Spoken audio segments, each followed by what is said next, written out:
নমস্কার বন্ধুরা, ক্রিয়েটিভ টিউবে আপনাদের সকলকে স্বাগত জানাই। আমার আজকের রেসিপি ফুলকপির কোরমা। চিকেনের কোরমা, মাটনের কোরমা, মাছের কোরমা, সমস্ত কোরমাই তো হয়েই থাকে, তবে ফুলকপির কোরমা কেনই বা হবে না। রুটি, পরোটা,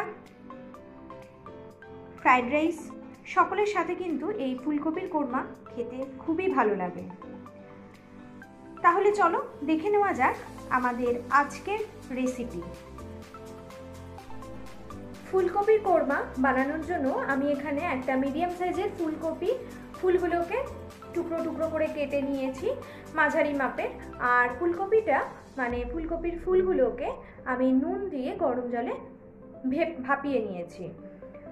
এতে কি হয়, ফুলকপির ভেতরে কোনো পোকা থাকলে বা ময়লা থাকলে সেটা কিন্তু অনায়াসে বেরিয়ে যায়, বা ফুলকপি খেলে অনেকের হজমের প্রবলেম হয়। এইভাবে ভাপিয়ে নিয়ে রান্না করলে তাহলে হজম শক্তির কোনো প্রবলেম হয় না।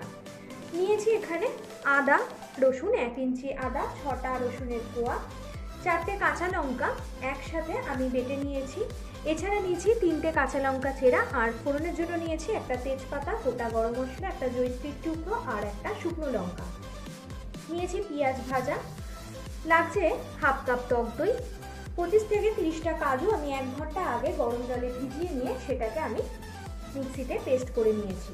লাগছে লাল লঙ্কার গুঁড়ো আর নুন।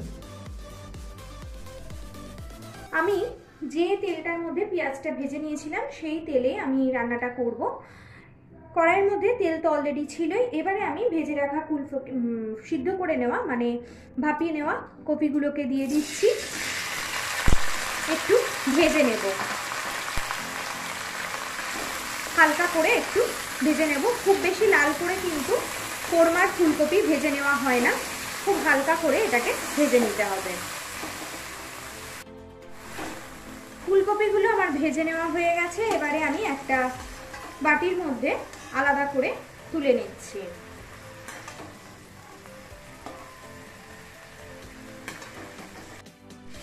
এবারে আমি তেলের মধ্যে সমস্ত ফোড়নের মশলা দিয়ে দিলাম, গোটা গরম মশলা, তেজপাতা, শুকনো লঙ্কা আর জয়িত্রীর টুকরো।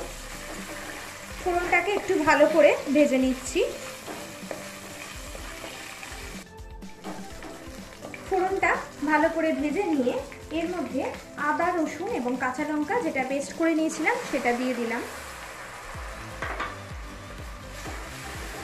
ভালো করে এবারে একটু মিশিয়ে নিচ্ছি এবং আদা রসুন এবং পেঁয়াজ আর কাঁচা লঙ্কা যেটা একসাথে বেটে নিয়েছিলাম সেটা দিয়ে, যাতে গন্ধটা, যে গন্ধটা সেটা না চলে যাওয়া পর্যন্ত একটু নাড়াচাড়া করে নেব। ইনগ্রেডিয়েন্টস বলার সময় আমি বলতে ভুলে গেছিলাম, এই যে পেস্টটা শুধু আদা রসুন এবং কাঁচা লঙ্কা নয়, তার সাথে 2টো পেঁয়াজ আমি একসাথে পেস্ট করে নিয়েছি।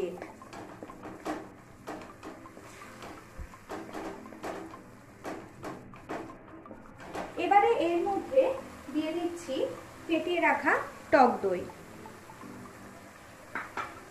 টক দইটা দিয়ে কিন্তু ভালো করে মিশিয়ে নেব, আর গ্যাসের ফ্লেমটা একদম লোতে রেখে ভালো করে মিশিয়ে নিতে হবে।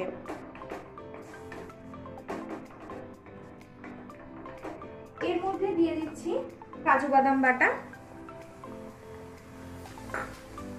কাজু বাদাম বাটাটা দিয়েও আবারও ভালো করে মিশিয়ে নিচ্ছি। এই সময় দিয়ে দিচ্ছি স্বাদ অনুযায়ী নুন। নুনটা একটু বুঝে দিতে হবে, কেন ফুলকপিগুলো ভাপিয়ে নেওয়ার সময় নুনটা আমি দিয়েছিলাম। এই রান্নায় কিন্তু হলুদ একদমই ব্যবহার করব না। আর দিয়ে দিলাম সামান্য লঙ্কার গুঁড়ো। ভালো করে আবারও একটু মিশিয়ে নিচ্ছি।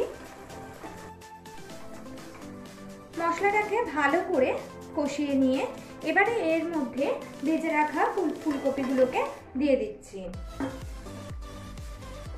সমস্ত মশলার সাথে ভালো করে মিশিয়ে নিচ্ছি।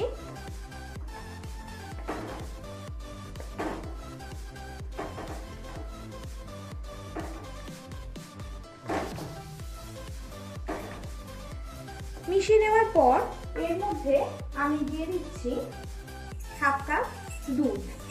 ইনগ্রেডিয়েন্টস বলার সময় আমি দুধটা বলতে ভুলে গেছিলাম। 1/2 কাপ দুধ আমি এখানে অ্যাড করে দিচ্ছি। দুধ না থাকলে তোমরা জলও ব্যবহার করতে পারো। ভালো করে এবারে গ্যাসের ফ্লেমটাকে মিডিয়ামে রেখে এটাকে একটু সিদ্ধ করে নেব। ফুলকপিটা ভালো করে সিদ্ধ হয়ে গেছে। এবারে আমি ওপর থেকে দিয়ে দিচ্ছি আগে থেকে ভেজে রাখা পেঁয়াজ ভাজা।